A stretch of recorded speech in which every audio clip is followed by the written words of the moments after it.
Welcome to the Introduction to HoudiniESQ training series. In this video, we'll be discussing how to enter in a new contact record. To enter in a new contact record, first click on the Contacts tab at the top of the screen, and then click on the New button at the top of the contact list. You'll be presented with a new contact form where you'll have to enter in the type of contact. For this example, we'll click Claimant, enter in the first name, the last name. If the contact you're entering in is also part of a company, you can enter in the company information here and the company's federal ID if needed. You can also enter in the phone number without any formatting, as Houdini will take care of the formatting for you, as you see there. In the next fields, we can enter in the email address,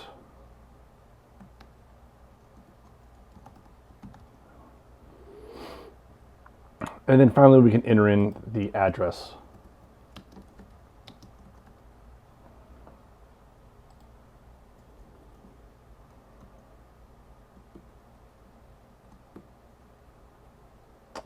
And the zip. You can also enter in the type of address, is it home, work, or other, as well as the type of phone number, cell, fax, home, Skype, work, or other. Only the type, first name, and last name are required to save a contact, but it is recommended that you enter in as much information as possible.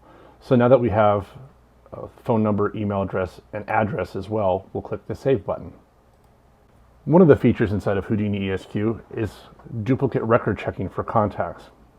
This message is letting us know that a Steve Smith already exists, but with different email addresses and phone numbers. You can either cancel this record creation by clicking the Cancel button, or if this is a different Steve Smith, you can go ahead and click the Create button to create this contact record. And now that contact record is created. The duplicate contact check feature will check first name, last name, phone number, address, and email address to make sure that you are not entering in a duplicate record.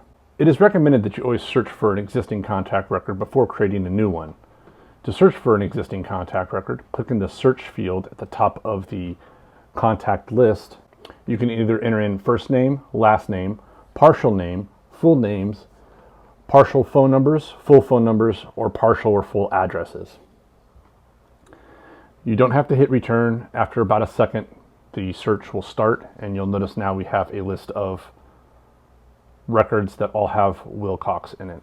Similarly, we could also search for any number with 224 in either the phone number or address, and you'll see we now have a list of contacts that have 224 somewhere in the phone number.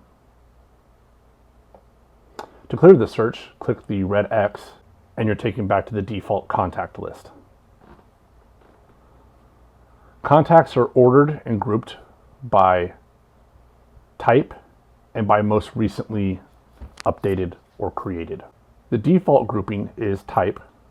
You can also select to group by date, which will group by the most recently modified. The next icon is the recycle icon. Clicking this will show any deleted contacts. In HoudiniESQ 2.0, all contacts and matters are not actually deleted. They're flagged for deletion and put to a separate contact or matter list. By clicking the icon again, we're taken back to the default contact list. Next, we'll do a search for our sample contact. Notice that as we click through the contact list on the left-hand side, the information is updated on the right-hand side form. You'll also notice that the tabs across the top of the contact form update. You can easily see if this contact is associated with a matter or multiple matters. This is a great feature to see frequent filers or individuals who may be filing lots of lawsuits against either you or your client. You can also see any payables, calendar events, documents, or emails that are directly linked to this contact record. Right now, we only have the one matter that is linked to this contact record. Next, clicking back to our main contact form, you'll notice we can also have custom fields for a contact record. Custom fields will be covered in depth in a separate tutorial. The memo section is where you can enter in any additional information about the client. Next, we have this gray section for advanced client management. Click the Client Portal tab to expand the Remote Client Access section. This is where you can give your client access to their matters remotely. You can also set the type of documents they have access to, the type of events that they would have access to, or the type of notes that they would have access to. You can also set their remote client access password here and expiration date. Once you have their password set, you can apply it and email it to them using the Apply an Email button. If you have LawPay enabled, they can use this portal to pay by credit card as well. For more information about LawPay, please go to the LawPay tutorial. Below the Client Portal is the Demographics section. The Demographics section is where you would enter in any demographics information about the client if you so choose to, such as date of birth, marital status, gender, nationality, etc. Below the Demographics section is the Lead Campaign Info section. This is where you can enter in any information about who they were referred by looking for another contact in the system, their lead source, and or the campaign that it was associated with. You can also keep track of call dates and call notes to the client as part of this lead campaign section.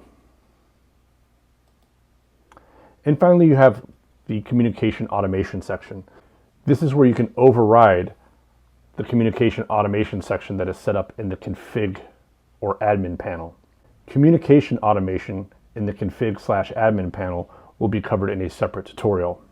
This override is specific for this client. You do this by selecting the email template from the drop-down list and setting the action to on. Once you have these settings entered the way that you want, you can go ahead and click the Save button, and your changes will be saved. HoudiniESQ comes with predefined values in all of its major fields. If you're an admin, you will notice a wrench icon next to the field title. This means that that field is editable.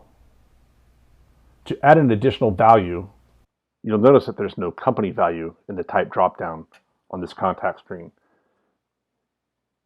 To add a company value, just simply type in the word company into the field and press enter. You'll get a new record type configuration pop-up window where you can modify the type name that you just entered, select whether or not this type has any subtypes, or the default color for the type. Once you're satisfied with these selections, go ahead and click the Save button in the bottom right-hand corner of the pop-up. And you'll notice that our drop-down now changed to company, and if we click on the drop-down, you'll notice that the value is there in the drop-down as well. Again, you can add a value to any field that has the wrench icon next to it, so long as you're an admin. Thank you for joining me in this final intro section of HoudiniESQ.